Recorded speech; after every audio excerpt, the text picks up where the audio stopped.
विभिन्न दाबी पूरण को नहीं ओडिशा राज्य राजस्व क्षेत्र अधिकारी संघ पक्षर आंदोलन तीव्र होती प्रसंग में कटक जिला जगतसिंहपुर स्थित होटेल आयोजित एक सांबादिक सम्मेलन में संघर कर्मकर्ता माने सरकार मनोभाव को कड़ा समालोचना करते। संघ पक्षर कहुई दीर्घ दिन धरी विभिन्न दाबी सरकार निकट में उपस्थापना एपर्यंत सेगुड़िकर समाधान होना। यार प्रतिवाद में गत 22 जून राज्यर समस्त 317टी तहसिल कार्यालय में कड़ा ब्याज पिंधि प्रतिवाद जारी रही। आज सांबादिक सम्मेलन में राज्यर 30टी जिलूर संघर सदस्य प्रतिनिधि माने उपस्थित रही आंदोलन रूपरेख और परवर्ती कार्यक्रम संपर्क में आलोचना करते। संघ अभियोग कर सरकार सेमानकर दाबी प्रति उदासीन मनोभाव पोषण करुछंती।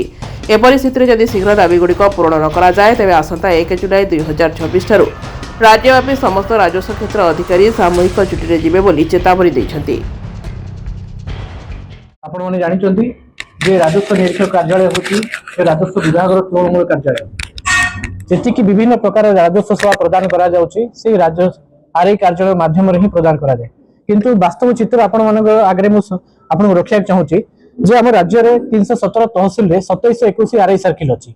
किंतु दुखर कथा जे हमरो जो सैंक्शन स्ट्रेंथ अछि 9910 केवल ताइरो 5000 हमरो कर्मचारी अछंती पाखाबाकी 50% कर्मचारी रो वैकेंसी पड़ी रही छी। विगत 3 वर्ष हला कोन से रिक्रूटमेंट हे नै सरकार जानी चंती जे 50 रिक्रूटमेंट हे नै 50% सैंक्शन स्ट्रेंथ बर्तमान अछि हमरो स्टाफ पोजीशन रे हमरो राजस्व आरआई ऑफिस गुडा को कार्य करूची। किंतु दुखर कथा जानी मध्य सरकार नुआ नुआ योजना लागू करचंती तार रूटीन वर्क जहा अछि हमरो वर्कलोड ता सेरा हमें संपादन करिवारे बहुत कष्ट जाउची।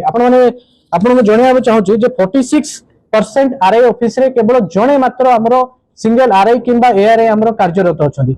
ग्रुप डी पोस्ट कोनसी आरआई सर्कल रे ग्रुप डी पोस्ट नाही। आपण माने आश्चर्य जानि कि जे पाखापाखि हमरो 40-70 आरआई ऑफिस रे विद्युतीकरण हे नै नियमित विद्युतीकरण हे नै इंटरनेट सेवा 90% आरआई सर्कल रे इंटरनेट सेवा नाही। सेमान पाखरे जो मौलिक भित्तिभूमि आवश्यकता रही तार घोर अभाव रही अछि। बारंबार सरकार को दृष्टि आकर्षण कला परे मध्य एने सुफल मिल पारिना। कटकरू कानू बेहरा का रिपोर्ट संभव टीवी ओडिया।